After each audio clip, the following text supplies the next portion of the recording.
Yun po yung malinaw. Mga kababayan, sa nangyaring Quadcom investigation, sabi nga sa opening statement ni Akop, ladies and gentlemen, we just discovered we have established a grand criminal enterprise. Sinubo mismo ni Digong doon. Inamin ni Digong yung kanyang mga ginawa.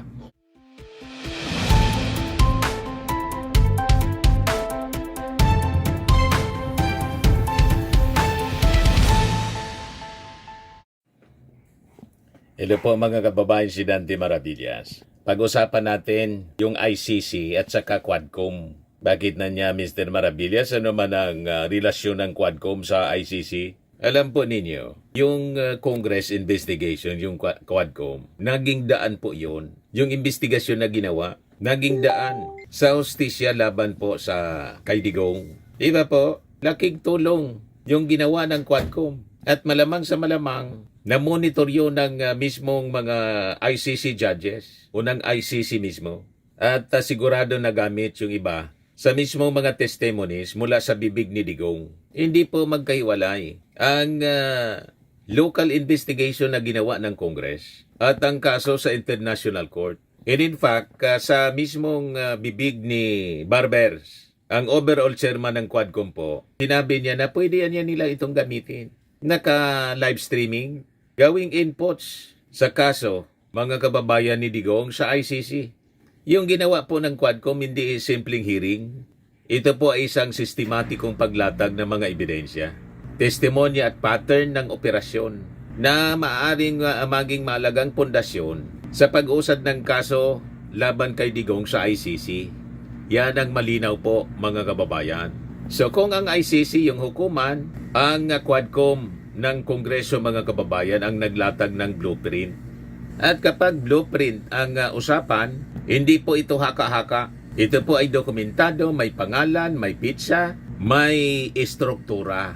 At ang naging konklusyon po ng committee ng Quadcom, diba sa report, na ang nagbasa ng report, yung namayapang si Congressman Romeo Acop, sinabi niya na ang na-establish niya is a grand criminal enterprise. Remember? Yan po. Noong June 2025, tinapos ng House Committee ang isang comprehensive joint investigation at nag-adapt sila ng final report na may mabigat na konklusyon. Hindi simpleng war on drugs ang nangyari sa ilalim ni Digong, sabi po sa report.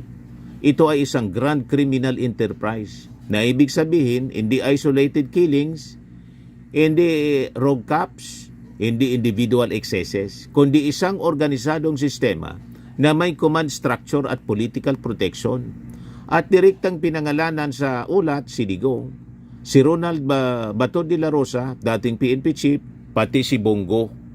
Yun po yung malinaw, mga kababayan, sa nangyaring Quadcom investigation. Sabi nga sa opening statement ni Akop, ladies and gentlemen, we just discovered we have established a grand criminal enterprise. Sinubo mismo ni Digong doon. Inamin ni Digong yung kanyang mga ginawa. All the victims Si of war on Jinky drugs, Luistro, both kanyang pagtatanong. legal and illegal. It is my humble submission, Mr. Chair, that the former president can be considered liable for all these crimes under the theory of conspiracy by being a principal by inducement.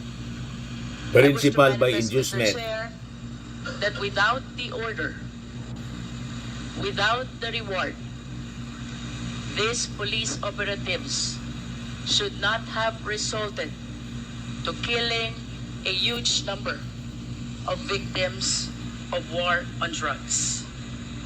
Beg to disagree with your premise, ma'am.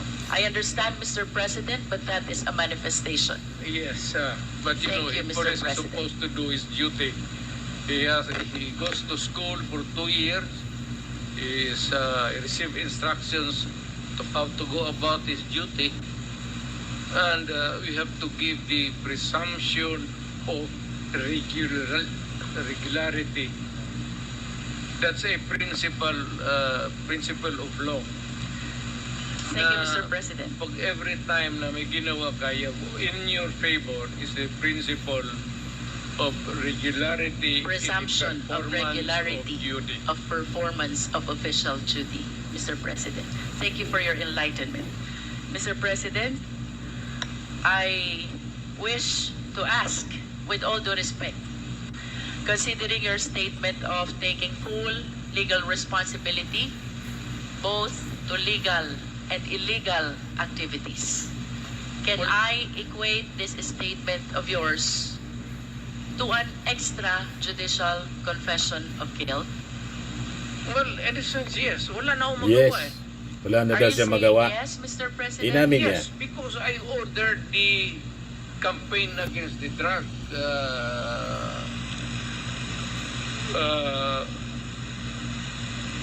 syndicates.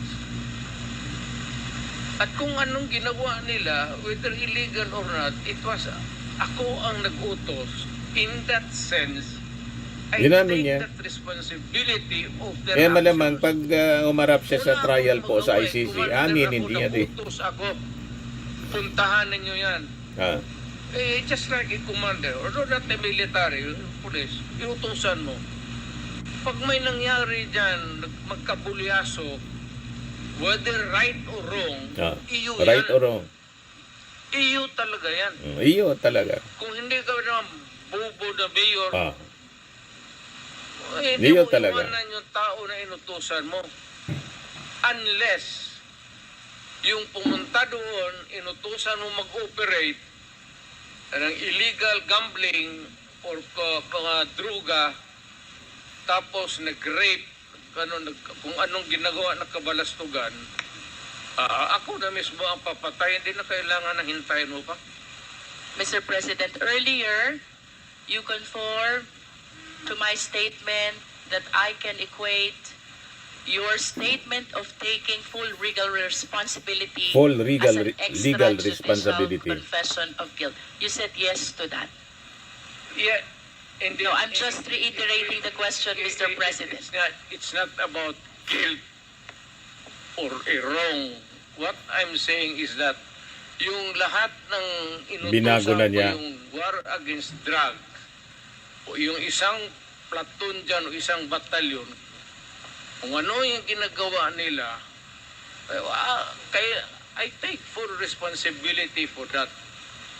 Malinaw po, inamin niya. You see? So ayon sa findings, sila umano ang nasa sentro ng pag-orchestrate ng state-sanctioned killings at pag-shield sa drug traffickers. Tapos yung reward system. Isa sa pinakamagbigat na lumabas sa Quadcom ay ang ebidensya ng cash reward system para sa police officers na sangkot sa high-profile drug-related killings. Yung aligasyon, ang sistemang ito ay dinala pa mula sa panahon ni Digong bilang mayor ng Davao City. So kapag may reward system, hindi na ito spontaneous violence. Ito ay operational program. Ito ang pagkakaroon ng structured incentive system ay indikasyon ng policy level involvement, hindi simpleng isolated acts. Yan mga kababayan. At mismong si inamin niya si Bongo. Ito si Bongo sa interview ng mainstream media. Nabanggit rin po niya, nandyan po rin po yung reward na kanyang sinabi noon. 1 million po sa mga ninja cops. Recorded. Pag buhay, kalahating million lang po. Pag lumaban, 2 million. Nabanggit rin po niya, nandyan po rin po Referring to yung Digong. reward na kanyang sinabi noon. 1 million po sa mga ninja cops. Patay. Kaya hindi pwedeng magugas ng kamay si Bongo. Pag lumaban, Hindi pwede. 2 million. Yan mismo. Dokumentado. Recorded mga public statements, mga kababayan. O ngayon, sa Pogo Links, ang illegal sa likod ng legal. Lumabas din sa investigasyon ng ilang Pogo hubs ay ginamit umano bilang cover para sa illegal na drug trade at iba pang unlawful activities. Kung may illegal na infrastructure na pinoprotektahan habang may pinapatay sa lansangan, may malinaw na tanong, selective ba ang hustisya? May mga pinapaboran ba? At may mga tinatarget? Ito ang pattern na hinahanap ng ICC, state machinery used systematically, not randomly. Malinaw po, mga kababayan, na-establish ngayon. Nag-establish po ng blueprint yung investigasyon ng Quadcom sa Congress. You see, umamin si Digong. O dito tayo sa Crimes Against Humanity. Inendorso ng Quadcom ang paghahain ng kasong Crimes Against Humanity laban kay Duterte, De La Rosa at Go. Hindi ito simpleng termino. Sa ilalim ng international law ay ang crimes against humanity ay nangangailangan ng malawak na o sistematikong pag-atake laban sa civilian population. May kaalaman at polisiya sa likod. Ang mismong findings ng Quadcom, reward system, organized operations, shielding mechanism, tumutugma sa legal threshold na hinahanap po ng ICC. So yun, mga kababayan, ang katotohanan dyan. Yung kaso po sa ICC, specific yung charges. Sa ICC, si Digong inakusahan ng crimes against humanity, murder, attempted murder, mula November 1, 2011 hanggang March 16, 2019. Inati ito sa tatlong bahagi. Pangunahing bahagi, Davao City, 2013 to 2016. Murder na inognay sa tinawag na DDS or Davao Death Squad nung mayor pa. Pangalawa, yung presidential high-value targets 2016 to 2017, murder sa iba't ibang bahagi ng Pilipinas na target umano ng specific individuals. Pangatlo, clearance operations 2016 to 2018, murders, attempted murders sa ilalim ng nationwide police operations. So kung mapapansin natin, may time frame, may classification po. So comes dito yung co-perpetrators na nilabas ng ICC. Ngayong buwan, kinikilala ng ICC, Office of the Prosecutor, ang 8 high-ranking current former at dating mga officials sa sinasabing alleged co-perpetrators sa common plan na in-neutralize ang mga drug suspects. So kabilang dito si Bato, si Bongo, si Aguirre, dating Justice Secretary. So nakatulong talaga po yung Quadcom. So paano siya? Ayan o, paano nakatulong yung Quadcom sa ICC? Sa domestic documentation po, ang ICC ay umaasa sa dokumentadong pattern. Ang Quadcom ay nag-compile ng testimony, financial trails, operational structure at policy links. Na-establish yung systematic nature, ang reward system, POGO links at chain of command findings na nagpapakita ng sistematikong operasyon. Isang key element sa crimes against humanity. Name accountability. Hindi generic ang findings, may malinaw na patukoy sa mga taong nasa taas ng hierarchy. Bridging local to international evidence. Kapag ang sariling kongreso ng bansa ay naglatag ng structured findings, hindi ito madaling i-dismiss bilang external interference. Madaling salita, ang Quadcom po, mga kababayan, naglatag ng narrative backbone. Ang ICC ang naglagay ng legal judgment. Nagets na ninyo, laking tulong po yung ginawang investigasyon ng Quadcom. Mismong pumunta si Digong, inamin niya, tinuro pa niya si Bato. DDS, yan, Death Squad din niya yan. You see, mga kababayan. So dito tayo sa political noise and legal reality kasi nag-iingay sila. Ngayon nga may pa-presscon si Sara. Ayan o. Malapit nang simulan yung pa-presscon. Tingnan natin kung may relasyon dito sa ICC. So hindi po ito simple mga kababayan na usapin ng DDS versus critics. Ayon sa Quadcom, may pattern yung ginawa ng Administrasyong Digong. Ayon naman sa ICC, may charges at basehan po yung kaso. So kapag pinagsama ang lokal na investigasyon at international prosecution, lumilitaw mga kababayan. Ang larawan, hindi po ito isolated killings. Ito po ay sistemang may isang disenyo. Di ba? Hindi po sapat ang malakas na palakpakan. Ang mahalaga kung may pattern, may polisiya at may pananagutan. Dapat mapatunayan.